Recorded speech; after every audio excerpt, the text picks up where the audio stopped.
Bien voilà, bonjour à tous et à tous. Ici enfin un visage sur la chaîne Passionnément NAC. Dans cette vidéo nous allons parler, je vais plutôt informer les débutants euh, qui ont de la reproduction en aquarium et qui ne savent pas trop comment faire. Surtout pour tout ce qui est poissons qui pondent. Donc scalaire, discus, ramirezi, etc. Je vais commencer par les scalaires. Donc, en fait, pour les scalaires, ce sont des poissons qui pondent.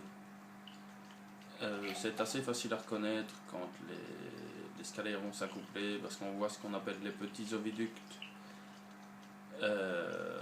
sortis. Celui de la femelle est assez gros, court et incurvé légèrement vers l'arrière, et celui du mâle est un peu plus long, plus fin et légèrement orienté vers l'avant. Alors il faut savoir que les scalaires, parfois vous ne verrez pas les œufs parce qu'ils vont pondre sur des vitres, ou si vous avez de la chance sur la décante. S'ils pondent sur la décante, ne surtout pas toucher aux œufs. Laissez faire la nature.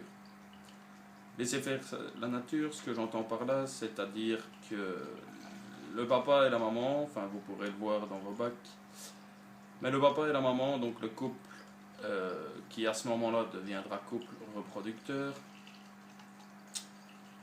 la maman va pondre, puis ensuite va laisser place au mâle qui ira épandre sa laitance, donc fertiliser les œufs,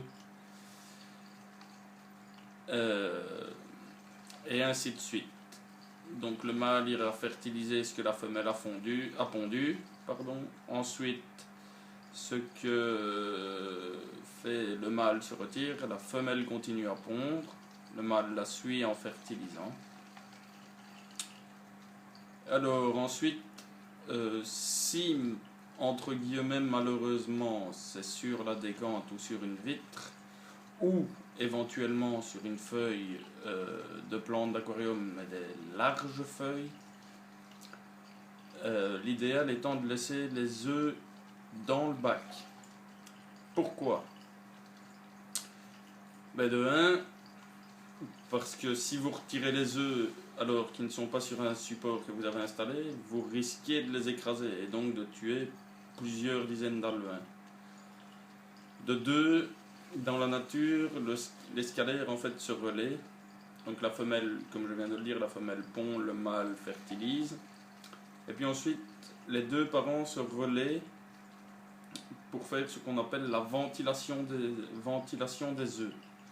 Donc en fait, vous allez voir la femelle qui va être devant les œufs et qui va faire des mouvements rapides avec ses nageoires, pendant que le mâle chassera tout autre individu tentant de s'approcher des œufs dans l'aquarium.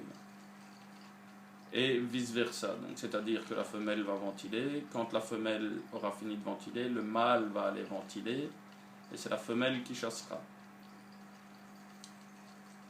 Ne vous inquiétez pas, si vous voyez des apparitions de petits œufs blancs, c'est juste des œufs qui ne sont pas fertilisés. Et ne vous inquiétez pas, si vous laissez faire les parents, ils vont nettoyer ça tout seuls. Donc ne vous dites pas, il faut absolument que je retire les œufs de mon aquarium parce qu'ils sont en train de les bouffer, je vais avoir aucun alevin. Non, pas du tout, ne touchez à rien. En fait, ils enlèvent les œufs qui risqueraient de produire de la moisissure dans les œufs fertiles. L'idéal étant, je sais que le produit est interdit maintenant, il y a un autre produit qui fonctionne très très bien aussi, je ne connais plus le nom, mais que j'utilisais, qui est aussi d'une coloration bleue. Donc au moment de la ponte, pour éviter trop entre guillemets pourriture des œufs, je vais utiliser ce terme là, mais c'est plus produit là étant donné que maintenant il est interdit. On peut mettre quelques gouttes de bleu de méthylène juste au-dessus de la ponte. Et ça empêche la pourriture des œufs en fait. Donc une fois que les œufs sont posés sur la décante, sur la vitre, que les parents commencent à nettoyer, ventiler, etc., ne surtout rien toucher. À partir d'un moment, vous allez commencer à avoir toutes des petites queues qui bougent aux œufs. Tous les œufs qui ont des petites queues qui bougent, ça voudra dire que ça va devenir des alevins. Puis par ensuite, ça va évoluer, ils vont commencer à savoir sortir des œufs. Mais dès qu'il y en a un qui tombera, soit le père, soit la mère le ramassera dans sa bouche. Ne vous inquiétez pas, il ne le mange pas. Le ramassera dans sa bouche et va le recracher au milieu des autres œufs pour qu'ils se recollent. Après cela, on en arrive au stade, après un petit temps quand même, on en arrive au stade de la nage libre des alevins. La nage libre des alevins, l'idéal étant de les laisser avec les parents. Si on voit que les parents sont prêts à reproduire et qu'on a un bac de prêt, l'idéal étant de séparer les parents, mettre les parents dans un bac spécifique reproduction et ne pas les laisser en bac communautaire.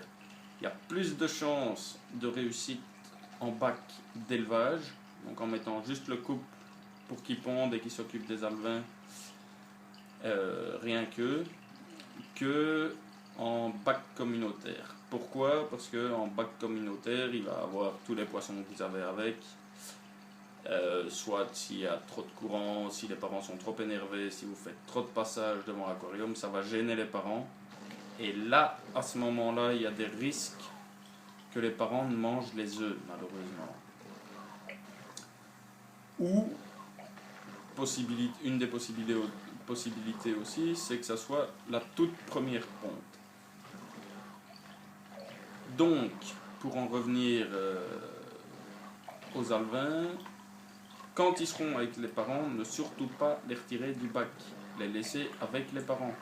Car en fait, c'est un petit peu comme le discus, les parents sécrètent un mucus autour de leur peau. C'est avec cela que les alevins se nourrissent dans un premier temps. Ensuite, quand ils deviennent un petit peu plus grands, on peut nourrir avec des nauplies d'Artemia. Donc des nauplies d'Artemia, ce sont des toutes jeunes Artemia qu'on a fait éclore dans un éclosoir.